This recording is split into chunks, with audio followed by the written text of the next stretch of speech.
নমস্কার, আমি গৌরব গোবিন্দ বিশ্বাস, মেডিকেল টেকনোলজিস্ট। এখন আলোচনা করব সিবিসি কমপ্লিট ব্লাড কাউন্ট নিয়ে। সর্বপ্রথম আমরা জেনে নেব কমপ্লিট ব্লাড কাউন্ট কি। কমপ্লিট ব্লাড কাউন্ট সিবিসি হলো একটি সাধারণ রক্ত পরীক্ষা যা শরীরের সামগ্রিক স্বাস্থ্য মূল্যায়ন এবং বিভিন্ন রোগ যেমন রক্ত শূন্যতা, অ্যানিমিয়া, সংক্রমণ ও রক্তের ক্যান্সার ও অনিয়ন্ত্রিত রক্তক্ষরণ শনাক্ত করতে ব্যবহৃত হয়। এটি রক্তের লোহিত রক্তকণিকা, শ্বেত রক্তকণিকা ও প্লাটিলেটের সংখ্যা এবং অবস্থা পরিমাপ করে। সিবিসি টেস্টে মূলত যা মাপা হয় হেমোগ্লোবিন, লোহিত রক্তকণিকায় থাকা প্রোটিন যা অক্সিজেন বহন করে। হেমোগ্লোবিনের নর্মাল রেঞ্জ পুরুষ 13.0 থেকে 17.0 গ্রাম পার ডেসিলিটার, প্রাপ্ত বয়স্ক নারী 12.0 থেকে 16.0 গ্রাম পার ডেসিলিটার, গর্ভবতী নারী 11.0 বা তার বেশি গ্রাম পার ডেসিলিটার। এখন জেনে নেব ইএসআর সম্পর্কে। ইএসআর বা ইরাইথ্রোসাইট সেডিমেন্টেশন রেট হলো একটি সাধারণ রক্ত পরীক্ষা। এর মাধ্যমে রক্তে লোহিত কণিকাগুলো টেস্ট টিউবের নিচে প্রতি ঘন্টায় কী হারে থিতিয়ে বা বসে যায় তা মাপা হয়।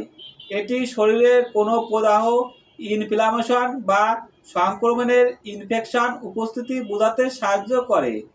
ইএসআর এর নর্মাল রেঞ্জ পুরুষদের ক্ষেত্রে 10 মিলিমিটার ঘন্টায়, নারীদের ক্ষেত্রে 20 মিলিমিটার ঘন্টায়। গর্ভ অবস্থায় ইএসআর গর্ভকালীন সময়ে শরীরে হরমোনের পরিবর্তনের কারণে স্বাভাবিকভাবে ইএসআর মাত্রা বেড়ে যায়। এখন জানবো সিবিসি এর ভিতর গুরুত্বপূর্ণ শ্বেত রক্ত কণিকা, ডব্লিউবিসি বা হোয়াইট ব্লাড সেলস শরীরের রোগ প্রতিরোধ ক্ষমতা বাড়ায় এবং ইনফেকশন বা সংক্রমণ মোকাবেলা করে। ডব্লিউবিসি এর মাত্রা বেড়ে যাওয়া মানে শরীরে কোনো সংক্রমণ বা প্রদাহ আছে। রক্তে ডব্লিউবিসি বা শ্বেত রক্তকণিকার স্বাভাবিক মাত্রা হলো প্রতি মাইক্রোলিটার রক্তে 4000 থেকে 11000, শিশু 5000 থেকে 15000, নবজাতক 9000 থেকে 30000। রক্তে ডব্লিউবিসি 50,000-এর উপরে অর্থাৎ 1 লাখ থেকে 4 লাখ পর্যন্ত চলে গেলে রক্তের ক্যান্সার বা লিউকেমিয়া বলা হয়। শ্বেত রক্তকণিকা ডব্লিউবিসি মূলত দুই ভাগে বিভক্ত: গ্রানুলোসাইটস যাতে দানা থাকে এবং অ্যাগ্রানুলোসাইটস যাতে দানা থাকে না। গ্রানুলোসাইট নিয়ে, গ্রানুলোসাইটের ভিতর নিউট্রোফিল, ইসোনোফিল এবং ভ্যাসোফিল। সর্বপ্রথম আমরা জেনে নেব নিউট্রোফিল। নিউট্রোফিল হলো মানবদেহের রক্তে থাকা প্রধান শ্বেত রক্ত কণিকা। শ্বেত কণিকার 40 থেকে 70% যা শরীরের প্রথম প্রতিরক্ষা ব্যবস্থা হিসেবে কাজ করে। ব্যাকটেরিয়ার মতো কোনো ক্ষতিকর জীবাণু শরীরে প্রবেশ করলে এই কোষগুলো দ্রুত সেখানে পৌঁছে জীবাণুকে গ্রাস করে এবং ধ্বংস করে ফেলে। নিউট্রোফিলের নর্মাল রেঞ্জ চাইল্ড 25 থেকে 66%, অ্যাডাল্ট 40 থেকে 70%। এখন জানবো গ্রানুলোসাইটের একটি পার্ট ইসোনোফিল নিয়ে। ইসোনোফিল হলো এক ধরনের দানাদার শ্বেত রক্ত কণিকা যা রোগীর রোগ প্রতিরোধ ক্ষমতা, ইমিউনো সিস্টেম বাড়াতে সহায়তা করে। এটি অস্থিমজ্জায় বোন ম্যারো তৈরি হয় এবং শরীর প্রতিরক্ষায় প্রধানত দুটি কাজ করে: অ্যালার্জির প্রতিক্রিয়া এবং পরজীবী সংক্রমণের বিরুদ্ধে। ইসোনোফিলের নর্মাল রেঞ্জ চাইল্ড 0 থেকে 3%, অ্যাডাল্ট 0 থেকে 4%। এখন জানবো গ্রানুলোসাইটের আরেকটি গুরুত্বপূর্ণ পার্ট ভ্যাসোফিল। ভ্যাসোফিল হলো এক ধরনের শ্বেত রক্ত কণিকা যা শরীরের রোগ প্রতিরোধ ব্যবস্থার গুরুত্বপূর্ণ ভূমিকা পালন করে। এটি মূলত অ্যালার্জির প্রতিক্রিয়া নিয়ন্ত্রণ, প্রদাহ সৃষ্টি এবং পরজীবী সংক্রমণের বিরুদ্ধে লড়াই করতে সাহায্য করে। রক্ত জমাট বাঁধতে বাধা দেয় এবং অ্যালার্জির সময় হিস্টামিন নিঃসরণ করে। ভ্যাসোফিলের নর্মাল রেঞ্জ 0 থেকে 1%।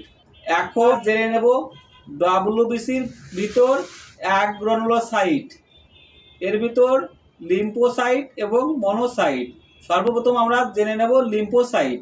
লিম্ফোসাইট হলো আমাদের শরীরের রোগ প্রতিরোধ ব্যবস্থার ইমিউনো সিস্টেম প্রধান চালিকা শক্তি। এগুলি এক ধরনের শ্বেত রক্তকণিকা যা ভাইরাস, ব্যাকটেরিয়া এবং ক্যান্সারের মতো ক্ষতিকারক উৎপাদনের বিরুদ্ধে লড়াই করে শরীরকে সুরক্ষিত রাখে। প্রধানত দুই ধরনের লিম্ফোসাইট আমাদের শরীরে কাজ করে। টি সেল ফরেন বডি শনাক্ত করতে সাহায্য করে, বি সেল অ্যান্টিবডি তৈরি করে। এরা অ্যান্টিবডি তৈরি করে ভাইরাস ও ক্ষতিকর কোষ ধ্বংস করতে গুরুত্বপূর্ণ ভূমিকা রাখে। লিম্ফোসাইটের নর্মাল রেঞ্জ চাইল্ড 25 থেকে 62%, অ্যাডাল্ট 20 থেকে 40%। এখন আমরা অ্যাগ্রানুলোসাইটের ভিতর আরেকটি গুরুত্বপূর্ণ পার্ট মনোসাইট সম্পর্কে আলোচনা করব। মনোসাইট হলো দেহের সবচেয়ে বড় শ্বেত রক্তকণিকা ডব্লিউবিসি, যা শরীরের রোগ প্রতিরোধ ক্ষমতার ইমিউনো সিস্টেম অন্যতম প্রধান ভিত্তি। এগুলি অস্থিমজ্জায় তৈরি হয় এবং রক্তে সঞ্চালিতর পর টিস্যুতে প্রবেশ করে ম্যাক্রোফেজ বা ডেনড্রাইট কোষে রূপান্তরিত হয়। ম্যাক্রোফেজ বাইরের সকল জীবাণু খেয়ে ফেলে। মনোসাইটের নর্মাল রেঞ্জ চাইল্ড 0.2 থেকে 0.7%, অ্যাডাল্ট 0.2 থেকে 0.8%। এখন আরবিসি নিয়ে আলোচনা করব। লোহিত রক্তকণিকা RBC red blood cells oxygen পরিবহনে সাহায্য করে। এর সংখ্যা কমে গেলে রক্তশূন্যতা বা অ্যানিমিয়া হতে পারে। আরবিসি এর নর্মাল রেঞ্জ সাধারণত প্রতি মাইক্রোলিটার রক্তে লোহিত রক্তকণিকার স্বাভাবিক সংখ্যা পুরুষদের ক্ষেত্রে 4.5 থেকে 6.5 মিলিয়ন এবং নারীদের ক্ষেত্রে 3.2 থেকে 5.8 মিলিয়ন হওয়া উচিত। আরবিসি বেশি হলে পলিসাইথেমিয়া বলা হয়। এর কারণে শরীরে ডিহাইড্রেশন, হৃদরোগ বা ফুসফুসের সমস্যা নির্দেশ হতে পারে। আরবিসি কম হলে আরবিসি এর ভিতরে থাকে হেমোগ্লোবিন, তাই আরবিসি কমে গেলে হেমোগ্লোবিনও কমে যায়। হেমোগ্লোবিন কমে যাওয়াকে অ্যানিমিয়া বলা হয়। এখন আমি সিবিসির সবচাইতে গুরুত্বপূর্ণ পার্ট প্লাটিলেট নিয়ে আলোচনা করব। প্লাটিলেট বা অনুচক্রিকা হলো রক্তের এক ধরনের ক্ষুদ্র বর্ণহীন ও নিউক্লিয়াসবিহীন কণিকা। এদের প্রধান কাজ হলো শরীরের কোথাও কেটে গেলে বা আঘাত পেলে রক্ত জমাট বাঁধতে সাহায্য করা এবং রক্তপাত বন্ধ করা। এছাড়াও এরা ক্ষত নিরাময়ে গুরুত্বপূর্ণ ভূমিকা পালন করে।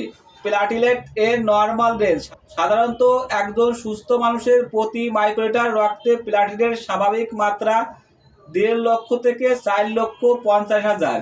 স্বাভাবিকের চেয়ে কম থ্রোম্বোসাইটোপেনিয়া, স্বাভাবিকের চেয়ে বেশি থ্রোম্বোসাইটোসিস। এটা 50-এর নিচে নেমে গেলে কোথাও কেটে গেলে রক্ত পড়া বন্ধ হয় না। এখন জেনে নেব কেন সিবিসি টেস্টটি করা হয়। 1 নাম্বার, রুটিন চেক আপ, সাধারণ শারীরিক মূল্যায়নের জন্য। 2, রোগ নির্ণয়, জ্বর, দুর্বলতা, ইনফেকশন বা রক্তপাতের মতো লক্ষণগুলোর সঠিক কারণ খুঁজতে। 3, মনিটরিং, কোনো নির্দিষ্ট রোগের চিকিৎসা চলছে কিনা তা দেখার জন্য। এখন আমি আপনাদেরকে দেখাবো কিভাবে সিবিসি টেস্ট রান দিতে হয়। প্রথমে স্যাম্পল হোল্ডারে স্যাম্পল রাখতে হবে, তারপর প্রেস অপশনে ক্লিক করতে হবে। স্যাম্পল মেশিন নিজে নিজে নিয়ে নেবে। এরপর স্যাম্পল নেওয়ার পর মেশিন আবার নিজে নিজে বের করে দেবে। যদি আমার এই ভিডিওটি ভালো লেগে থাকে তাহলে লাইক, কমেন্ট, শেয়ার এবং সাবস্ক্রাইব করবেন।